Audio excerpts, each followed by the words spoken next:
ഇത് ഞാൻ പറഞ്ഞാൽ ഇത് വ്യക്തിപരമായ അഭിപ്രായമല്ല. എയിംസിനെ കുറിച്ച് ഞാൻ എന്താണ് പറയേണ്ടത്? എനിക്ക് ആഗ്രഹമുണ്ട്, നെയ്യാറ്റിൻകര വന്നാൽ എനിക്ക് ഇഷ്ടമാവും, എനിക്ക് വളരെ സന്തോഷമാവും ഞാൻ പറയാൻ. അത് എൻ്റെ വ്യക്തിപരമായ ഒപ്പീനിയൻ അല്ല, അത് തീരുമാനിക്കേണ്ടത് ഹെൽത്ത് മിനിസ്റ്ററും പ്രൈം മിനിസ്റ്ററും ചീഫ് മിനിസ്റ്ററും അല്ലേ. അല്ല, ഞാനൊരു കാര്യം കൃത്യമായി പറയാൻ ആഗ്രഹിക്കുന്നു. BJP ഒരു തർക്കമില്ല. നിങ്ങളിങ്ങനെ മാനുഫാക്ചർ ചെയ്ത് എൻ്റർടൈൻ ചെയ്യാൻ നോക്കിയാൽ ഞങ്ങളുടെ പാർട്ടിയിൽ എല്ലാവർക്കും അഭിപ്രായം പറയാനും മുമ്പോട്ട് വയ്ക്കാൻ കംപ്ലീറ്റ് 100% ഫ്രീഡം ഉണ്ട്, അനുവാദമുണ്ട്.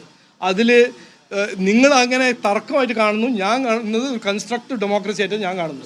സംസ്ഥാന പോലീസിൽ നിന്ന് രേഖകൾ നിരന്തരം ചോർന്നു പോകുന്നു. പ്രത്യേകിച്ച് തീവ്ര ഇസ്ലാമിക സംഘടനകളുമായി ബന്ധപ്പെട്ട രേഖകൾ നിരന്തരം പോലീസിൽ നിന്ന് ചോരുകയാണ്.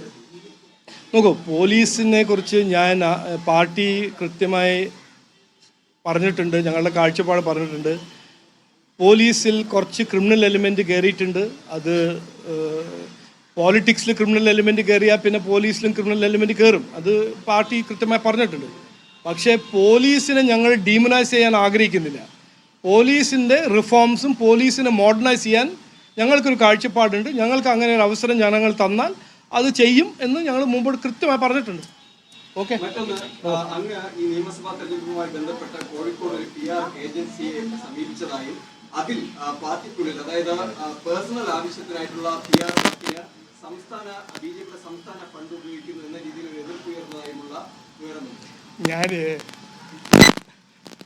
നിങ്ങളിങ്ങനെ ഓരോന്ന് ക്ലിക്ക് ബേറ്റും പ്രൊവോക്കേറ്റീവ് സ്റ്റേറ്റ്മെൻറ്റ് ഇറക്കിയാലും ഈ പാർട്ടി ഒറ്റക്കെട്ടായിട്ട് ഈ ഇലക്ഷന് പോവും. ഇങ്ങനെ ഒരു തർക്കവുമില്ല. നിങ്ങൾക്ക് വേണമെങ്കിൽ എഴുതിക്കോളൂ.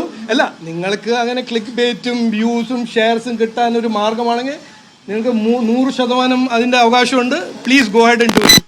ഈ പാർട്ടീൻ്റെ ശക്തം, പാർട്ടീൻ്റെ ഒറ്റക്കെട്ടായിട്ട് ഒരു ഞങ്ങളുടെ രീതിയും ഇതെല്ലാം ഈ വരുന്ന ഇലക്ഷനിൽ നിങ്ങൾക്ക് തെളിവ് കിട്ടും എന്ന് ഞാൻ പറഞ്ഞ് അവസാനിപ്പിക്കുന്നു. എല്ലാവർക്കും നമസ്കാരം, നന്ദി, ജയ് ഹിന്ദ്. രാജീവ് ചന്ദ്രശേഖർ മാധ്യമങ്ങളോട് സംസാരിക്കുകയായിരുന്നു.